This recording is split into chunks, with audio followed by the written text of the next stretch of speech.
Hey guys, welcome back to my channel. তো আমি পড়াতে যাচ্ছিলাম আর মা মর্নিং ওয়াক করছিল। তো তারপর বাড়িতে ফিরে দেখলাম মায়ের পুজো করা কমপ্লিট। তো চলো তোমাদেরকে সেটা একবার শেয়ার করে দিই। তারপর লাঞ্চে ছিল ভাত, ছিল চিংড়ি আর বাঁধাকপির তরকারি, এটা দিম্মু পাঠিয়েছিল। এদিকে ছিল হিমচে শাক আলু ভাতে, আর ছিল স্যালাড, শাক ভাজা, গন্ধরাজ লেবু, আর ছিল চিকেন। তো এরপর আমরা রাত্রিবেলায় গিয়েছিলাম ফাংশন দেখতে। চলো তোমাদের সাথে সেটাই শেয়ার করলাম। তো এখানে প্রথমে আমরা গিয়ে দেখছিলাম ডান্স হচ্ছে, যদিও এর আগে বাউল গান হয়ে গিয়েছে। আমরা সেই সময় যাইনি, আমরা তারপর গিয়েছিলাম, তাই বাউল গানটার ক্যাপচার হয়নি। এদিকে আমি আর আমার মা দাঁড়িয়ে আছি, দেখতেই পাচ্ছ মাঝে মাঝে লাইটিংয়ে দেখা যাচ্ছে আমাদের। বাদ বাকির সময় প্রচণ্ড কালো লাগছে। আর এখানে আমি একটু দেখছিলাম আর কি কেমন লাগছে নিজেকে। আজকের এই অনুষ্ঠানের বিশেষ মানুষটি হলেন বিনোদ রাঠোর জি, যার জন্যই আমরা গিয়েছিলাম প্রোগ্রামটা দেখতে। তো চলো আস্তে আস্তে দেখা যাবে সবটাই। তো এখানে আগে সিঙ্গার যারা গান করছিলেন তাদেরকে আমি শেয়ার করছি তোমাদের সাথে। যারা এখনও আমার চ্যানেলটা সাবস্ক্রাইব করোনি চটপট সাবস্ক্রাইব করে ফেলো, লাইক কমেন্ট শেয়ার করতে ভুলো না কিন্তু। ভিড়টা প্রচণ্ড হয়েছিল, সেটা তোমরা দেখতেই পাচ্ছি, আর তোমাদের সাথে শেয়ার করিনি যে কতটা ভিড় হয়েছিল। তো এখানে অনেকে নাচছিল।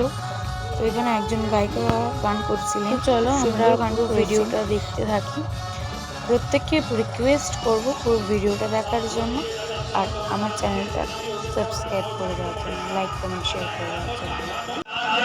এই দেখতে পাচ্ছ বিনোদ চট্টোপাধ্যায় অলরেডি চলে এসেছে স্টেজে। আর প্রথমেই শুরু করেছিলাম কিছু ডায়লগ দিয়ে, তো সেটাই তোমাদেরকে শেয়ার করছি। তো চলো দেখতে থাকো, বেশি কথা বলবো না, গানগুলো শুনতে থাকো।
আজকের ভিডিও আমি এখানেই শেষ করছি। দেখা হচ্ছে নেক্সট ভিডিও। ততক্ষণ ভালো থাকো, সুস্থ থাকো, টাটা।